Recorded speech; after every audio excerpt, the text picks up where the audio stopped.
আসসালামু আলাইকুম। দেশে বিদেশে যে যেখানে বই আমার ভিডিও দেখতেছেন ব্যাবাক্যের শুভেচ্ছা অভিনন্দন।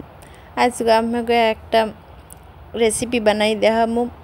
এটা হচ্ছে রাঙ্গা শাকের আচারের রেসিপি।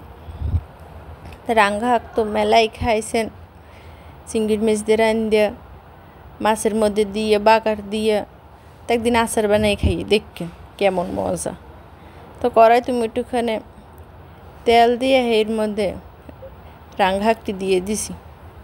এনে দুই এডি রাঙ্গা শাক আনছিলে, হেই আবার গোড়াটা হালাই দিয়ে ভালো মতো ধুইছি আস্তে আস্তে।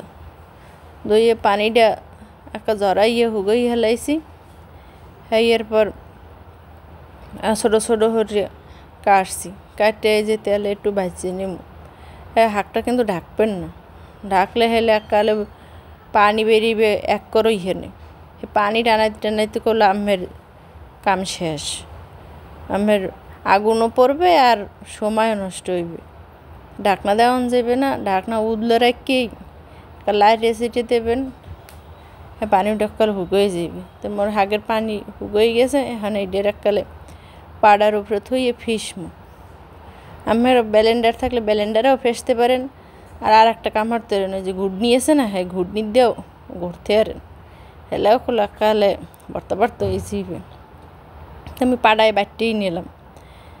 এবার একটু ট্যাঙ্গা হইয়া আগে ভিজেই তুললাম কতখানিখানে।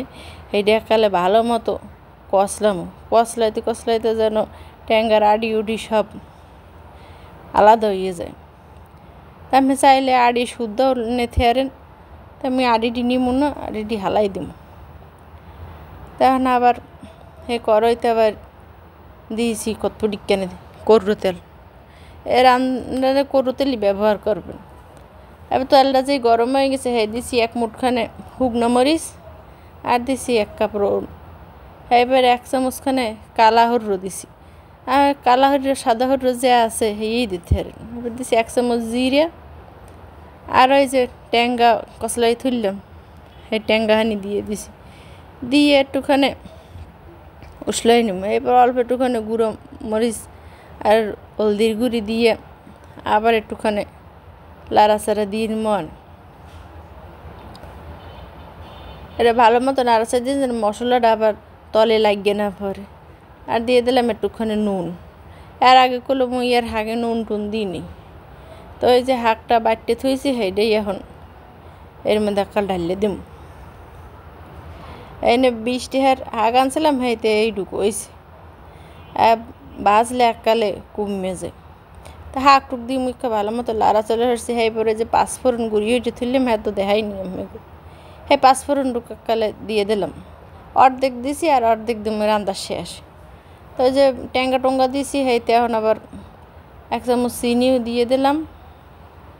দিয়ে কাল ভালো মতো লাড়ছি জাড়ছি। এবারে এই যে ওই আইছে দেখেন, এটা উল্লে আইতেছে আর কড়াই তেল লাগিয়ে পড়তেছে না। এরপর বাহি 5 ফোড়নটুকু একালে দিয়ে দিছি। তা এটা যদি আপনি সংরক্ষণ করতে চান হলে ভিনেগার দিয়েন। তো মই তো সংরক্ষণ করবো না, যে রোনও হিজে গেছে, হের লেগে আর ভিনেগার দিলাম না। জিগে যাইবেন খাওয়া হইয়ে এইটুকু আচার। তো যারা সংরক্ষণ করবেন আর একাল ভিনেগার দিয়ে সুন্দর মতো জাল দিয়ে একটা কাঁচের বাটায় ভরিয়ে থুয়ে দেবেন। আর যে কাল মন চাইবে একাল হেইকালে খাইবেন।